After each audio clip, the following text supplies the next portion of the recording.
Welcome to True Colors, a school branding podcast.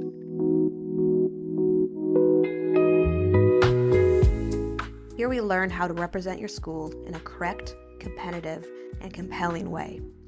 We bring on experienced educators and experts to discuss the ins and outs of displaying your school's true colors. My name is Madison Carr, the owner of Creative Chameleon Studio. Through brand strategy and design, I help schools look as great on the outside as they are on the inside.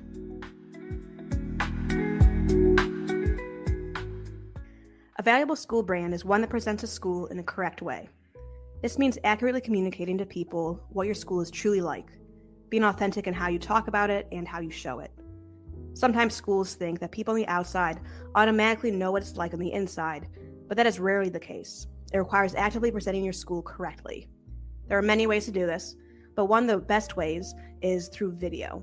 It literally pulls back the curtain and can invite people inside the school long before they even set foot on campus. I wanted to talk with someone who was talented and experienced in this process, so I immediately reached out to Joe Monzo from Monzo Media Productions. Joe is a veteran in helping schools show themselves in the correct way, and he's here to impart that wisdom today. So Joe, thanks for coming. Welcome to the show. Yeah, thanks for having me, Madison. I would just love to start. I know what you do. I know some of your background, but could you just give people a rundown of who you are, what you do with your company, and also how you landed in working with schools? Yeah, absolutely. So I launched Monzo Media Productions officially back in 2016. At first, we were doing a lot of work with some small businesses and other nonprofits, but then I started shifting focus more towards private schools, independent schools, and the idea actually came about when I started doing work with the school that I went to, which was a small Quaker school out in the greater Philadelphia area. And I was like, oh my gosh, I love this process. And, I started thinking are there other schools? Are there other, schools of all types who can benefit from this? And I think the other side of it too was like, how do we help families? How do we help families really understand the value that the school is trying to portray?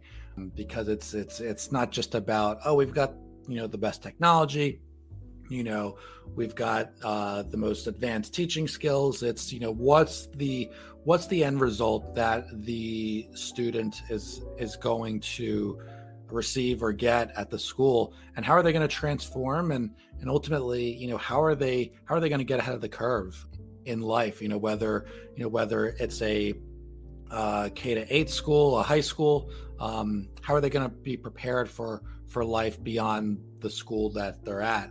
And there's just so many different facets of different stories that we can share. And so more recently, we've really been honing in on video strategy. So it's no longer just the one video that's on the homepage of your website or landing page. There's so many different facets to a school story, such as various programs, various teaching styles, and what the methodology is for that, the reasoning behind that, and all that stuff. And so it's been a real joy to be able to share all these different types of stories. And I think at the end of the day, that's what it's about. It's about sharing stories and really helping schools connect with their audience on a deeper level. Because that's really the power of video. It's the closest thing to an in-person visit, which, in the COVID days, there were times where you couldn't go on campus. And so this was a great opportunity. But even though, we're kind of at the end of the pandemic, it's still something that's an important feature to, or I should say an important medium to have in your school's marketing arsenal, because the data just shows, the more compelling and authentic videos that you create, the deeper trust that you can create with the audience. And it's just a great way to kind of build that know, like, and trust factor. Yeah, I think when I think of video, there's really two main areas of value that it adds in regards to branding.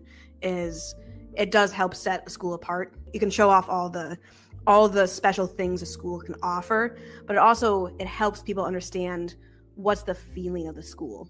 And that's something that I see when I do strategy work with schools, is that schools are just so focused on what's happening within their walls. They think that's shared so easily. People pick up on that outside, but a few words on a website is not going to do it justice.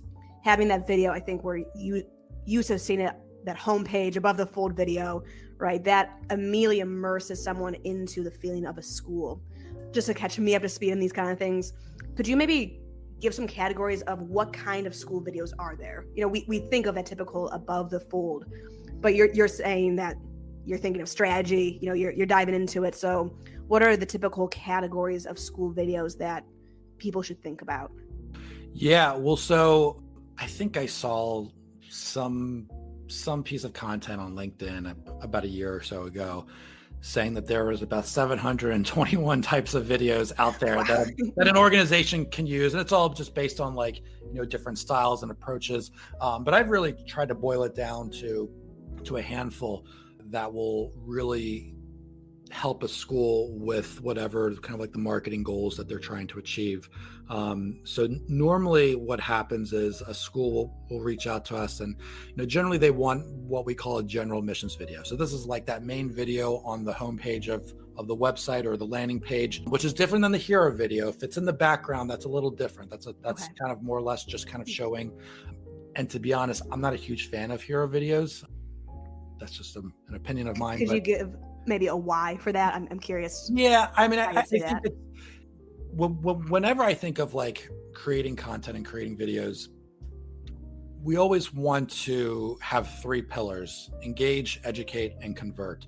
And so I see a lot of schools, they have like the video in the background, and there's there's no sound. It's just the visuals. Maybe it's a nice drone shot. It's on campus shots, but that's really all it is. It's just kind of showing the visuals behind that, but it's not really getting behind the message. And so a lot of the videos that we create for kind of more for like general missions videos purposes, we're really kind of diving into a deeper story. What's the school all about? What's the student body all about? What are the families all about? How are we connecting with the families on a deeper level? And so those videos are what I kind of think of like it's that gut reaction. Like if a family's looking on a school website and they see a 1 to 2, maybe 3-minute video that really kind of encapsulates the value of the school, that family is going to know, like, I want to look more into this. Or maybe they're going to say, you know what, it's not the right fit. And so now the school's saving their marketing dollars because they're not chasing someone who's already not going to be a good fit, or maybe who's not interested. So general missions videos are generally probably the most types of videos that we make, but there's others as well. So like program-based videos. So these are videos that focuses on a specific program, like the arts or athletics or STEM or whatever you have at your school. And then I think another type of video that's been pretty powerful has been the barrier videos. And these are videos that I always like to think of like, your school's great, but, and then what that excuse or that barrier is. Normally it revolves around tuition. Sometimes it revolves around your school's great, but we live too far, or your school's great, but we've heard a couple of leadership changes, and so really the barrier video is a great way to kind of help overcome some of those objections. I've also started to kind of hone in on like, how can we create videos that align with the family funnel? So you get your awareness videos, you get your consideration type videos, and then you get your decision-based videos. And there's just a whole slew of them. But those are probably like the 2 or 3 biggest types of videos that we create.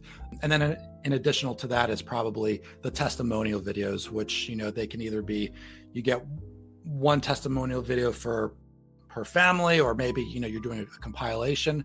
But those are probably the most popular types of videos that we've been creating for schools around the country. Yeah, I think that's really helpful for people to understand what kinds of videos there are, because we do often really just think of that typical drone shot kind of video, but really video is such a helpful thing, and it introduces people to the school long before they even go to an open house or have that first engagement. What are some ways in your mind that you would say marks out an effective school promo? Someone's trying to get awareness for their school. They're trying to invite people into, seeing what they're all about. What are some important things you think that video needs to have? Yeah. So in general, we kind of go back to the three pillars, which is to engage, educate, and convert. Those are that's generally the mindset that I have when creating videos that are good for kind of like more brand awareness. So engaging, you want to make sure that your video is fun. It's going to reflect your school's brand properly, and it's going to get a family to continuously watch the video throughout the whole 1, 2, 3 minutes, however long it is. But it's also got to educate, and educate means this is really where you're educating the audience to learn something new about your school, and learning something new about your school that's not just listing out the services and stuff like that. It's really getting down to the deeper levels, the more human side of your school. So to kind of give you an example, when we would work with businesses, they'd always want to just list all the services that they have into the video. And I'm like, no, it's not about listing services. You can do that on the website. You really want to get into the why. Why is your school a better fit than the school right down the road, or a public school where, the taxes are going towards? And so if you think about trying to create videos that are more of a human connection, that's going to go a long way, as opposed to just saying like, we offer, classes from first grade to 8th grade, or we were founded in 1956, kind of cut through that. A lot of that stuff can, you can still have on the website, but really get down to why should a family invest in your school? It's a big investment. And it's not just a financial investment, but it's, these are going to be the years of a child's education, and kind of like their foundational years that will help project them to the next level of their life, whether that's college or whether that's, if they decide to go to career right after high school. So that's where I think, it's just really important to educate what the value of your school is. And then lastly, convert. This is generally, what's that call to action that you want a family to take afterwards? Normally we put this at the end of the video, towards right next to the logo. And this is sometimes something that I see some schools not take advantage of because they don't want to come across as salesy, but like, it's not salesy. You want to make sure you have clear directions in terms of what you want a family to do after watching that video, whether that's a general admissions video, a promo video, a program video, whatever. What is the next step? Whether that is to schedule a tour, whether that is to explore the website more, whether it is to sign up for emails, whatever that is, what is that call to action? And so those are the three pillars: engage, educate, and convert. Yeah, it's a really helpful framework for it. You said something there that I want to highlight, that when thinking of a video, you want to cut through just all those facts, all those figures, but really get to the heart of things. And that's, for branding, such a valuable reason we do it is, every school is selling education in some form or another. But really, a school can't be all things to all people. I say that all the time to my clients. So we're really focusing on what's that special sauce you're offering, what makes you the right fit for the right family for the right reason. And video is one of those things I think cuts right to the heart of that. On a website, you can have all the words, you can even have them with some fluff in there. A video you can't really hide, right? You're showing the school, you're showing the students, you're showing faces. So I think if a school wants to position themselves correctly, a video is a great way to put it front and center and say, here's who we are. You can convey a feeling, the sense of personality that you can't do with just words in a website. So I think that is showing that through those three pillars is vital for a school, and well worth the investment, the time, the effort to put on a good video. To kind of take the opposite side of things, what would you say, in your experience having done many, many videos, and I'm sure seen many, many videos, in your mind, what stands out as some of the things to avoid in a video, right? What's the mark of a bad quality video or ineffective video for a school? Is there anything that kind of jumps to the top of your mind as far as things schools should avoid when it comes to videos? Yeah, I think that the first thing that comes to mind is, whenever I go to a school's website and let's say they have a video on their website already, I'll click play and the first 5 seconds is their logo. Already lost. just get right to it.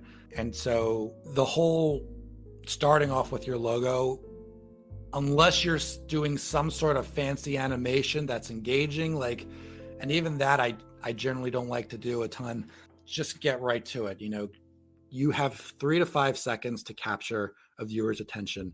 And if you're using that video on social media or running ads, it's closer to like 1 to 3 seconds. So it's just super important to make sure that you're using your best visuals in those first few seconds with a clear statement on the school, or the problem in the market, or just some powerful statement that will set the tone for the rest of the video. So those first 1 to 8 seconds, just make sure that they are the best of the best. In film, we're taught first act could suck, the second act could suck, but if the third act is great, people will leave the theater knowing that they like the movie. It's the polar opposite here. Make sure that the first act, the first few seconds are your best bits, because that's going to be, that's going to determine if someone's going to watch the rest of your video. They're not bound to, sitting in a theater or anything like that. They're going to, if they're not engaged properly, they're just going to move on. So that, and then I would say, just try to avoid any distractions as much as possible. There are times when there are kind of subtle distractions like bad audio or super overexposed images that are just tough for the eye to kind of adjust. So those, I would say, are probably the two biggest things: have an effective intro and just avoid distractions. Yeah, it's really good advice. And I would absolutely second the idea of the logo first. That's something that I constantly say to schools when we're talking. I design logos, so that's something we're always talking about, is a logo's job is to identify, not storytell. Mm-hmm. So your logo in the very front doesn't give any context to who you are. Right. It's one piece of your identity. It shouldn't be everything. And I think the other side of it too is, which would probably be under like the third mistake I see, is a lot of schools are talking about themselves a lot. And I think there needs to be a little bit more of a shift into kind of something a little more customer centric. And so how do we tell stories? Because I think of it like this, the families and the students, they're King Arthur. The school is Excalibur. That is the tool that they use to save the country, world, whatever it is. And so if you think of the audience as the protagonist and not your school as the protagonist, that's going to also help shape the tone a little bit more. So that way, when a family who is searching for your school watches the video, they're going to feel known and heard, as opposed to just feeling like they're being sold. Yeah, I think that's really key in making your video effective. That's key for any branding efforts. Make them effective is understanding who you're speaking to and connecting with them in the right way. And for video, you're obviously showing off your school, you're showing off your students, but you don't want to make it about the building or about what you're offering. You want to position why it's so important that families connect and they can see their kids there. Like, they can see that it's a good fit for their kids. I think that it's really important. And I would say a big reason that anyone listening, if they feel that their video is not showing off their school in the right way, or they don't have a video, bringing on a video strategist like yourself is really helpful, because it's an outside perspective. When you're in the school, you're very consumed with what's going on inside the school, as you should be, but it can be really hard to evaluate if your marketing efforts are being productive or not, if they're showing off your school in the right way, if they're putting the audience front and center. So having someone come in and evaluate that, and then obviously produce great video at a high quality, that will make for the best outcome possible. So for the school that's ready to invest, they're ready to approach the video strategy, what are some ways that a school should properly prepare for a video shoot? Video is kind of an interesting thing where it's in real time. You're carving out real hours to tackle this. You have people come on campus to do it. So what are some ways that a school could set themselves up for success once they engage with a videographer? Yeah, so I think the first and foremost thing is plan ahead. Obviously the planning stage is probably It's probably the most important piece of the whole process, because if you walk in with no plan, it's going to be a disaster. There's just no other way to put it. It's not to say you have to have every minute mapped out, but you want to have a good game plan in terms like, okay, here's the schedule for the shoot. I personally recommend trying to block out interviews on the same day. So instead of trying to switch between interviews and then B-roll, interviews and then B-roll throughout the whole day, do one day of just interviews and then another day of just B-roll. And then if you need a third day, or if you have some extra days, you can maybe blend in some stuff, but like that will help keep things efficient and keep things moving. I think the other thing to kind of just be aware of from a prep perspective is making sure that when you're filming and you plan on having, a professional on campus, just make sure, you understand what's going on at school that day. Is it a normal school day? Great. If it's pajama day, that's going to be a little tougher to shoot around that, because now you've got all this B-roll of kids in their pajamas, which, could be it's a fun for its own video. But if your goal is to create more of a general admissions video, or kind of like, here's a typical school day, you don't want, 80% of your footage to be kids in pajamas. So that's just something to kind of think about.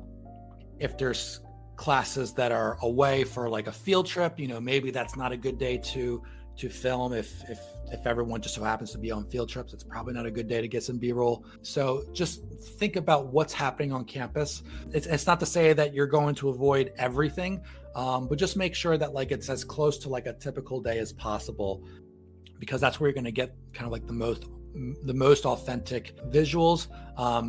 And I think that, it goes a long way. There's been a couple times where we've had to go back to schools because we're like, all right, we showed up on like a day where like no one was on campus, or the schedules didn't match. So the scheduling's pretty key, and hopefully your video strategist or videographer is helping you at least kind of think about some of these things as well, because it can be a daunting process trying to get things scheduled.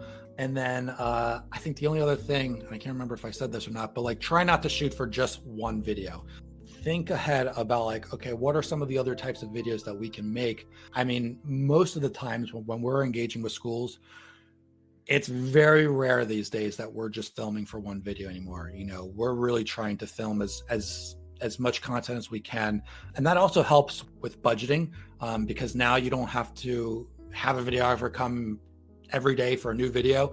We're just getting as much footage as we can, and then in the editing process, we can start to kind of organize the footage and start kind of getting what we need for those other types of videos. So that's very important. Just start planning for what are the other types of videos that we can make, and really get the most bang for your buck with that. So those are probably the two big things that I would recommend. Yeah, that's great advice. And I think that idea of planning and making sure you're being efficient in the resources, the investment that you're putting into the videos is so key. I feel like when it comes to videos, a lot of people, we know it's effective for SEO, it's effective for marketing. A school might feel like we don't have a video, we better jump on that and get something up, right away. But doing it right is so important, doing it correctly. There's so much value to be added by having a good video. There's so much damage that can be done by having a bad video. So making sure you're positioned for success there is so important. And I would say one of the best ways to ensure success is to work with someone like you, someone of very high caliber who does great work. So could you just tell the people where they can find you if they want to learn more, if they want to reach out, if they are feeling like their video needs to be leveled up a little bit, how can they find you? Yeah, so you can feel free to reach out. Check out our website, www.monzomediaproductions.com. I'm pretty active on LinkedIn. You can just find me, Joe Monzo, on LinkedIn. I post a lot of great content out there to help ensure best practices and best successes for video. And then I'm an open book. So like if you ever want to brainstorm or just kind of think about ideas, I know kind of like the school timeline can sometimes be a little longer, where it's like, all right, well, we're not ready yet because we don't have it for this year's budget, but I'd like to start planning for next year. I'm always happy to do that. I think the brainstorming piece is actually probably my favorite bit, because it's like, that's where all the possibilities can happen. And so those are probably the two areas where you can kind of reach out. And then, of course, my email, joe@monzamediapro.com. Excellent. Yeah, and I would highly suggest if you're thinking about next year's budget and making sure you have room for video, take the steps now, right? Start planning now, reach out to Joe, start brainstorming. Video is not one of those things you can do overnight. I say the same thing about branding. It's not going to be done in 1 week. It takes time. It takes time to do it right. But prepping ahead and thinking through things preemptively is so important. Yes, thank you for sharing that. Thank you for your expertise. Thanks for coming to the show. I think you've given people a lot of things to think about when it comes to presenting their schools in a correct way. So thank you, Joe. Great. Thanks so much, Madison. I appreciate it. Thanks for listening to this episode of True Colors.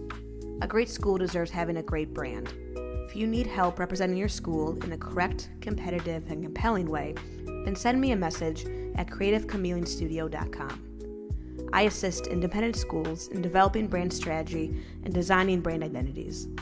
More information on Creative Chameleon Studio and today's guest is available in the show notes. If you received helpful information today, please consider leaving a 5-star review and sharing the episode. And tune in for the next episode of True Colors.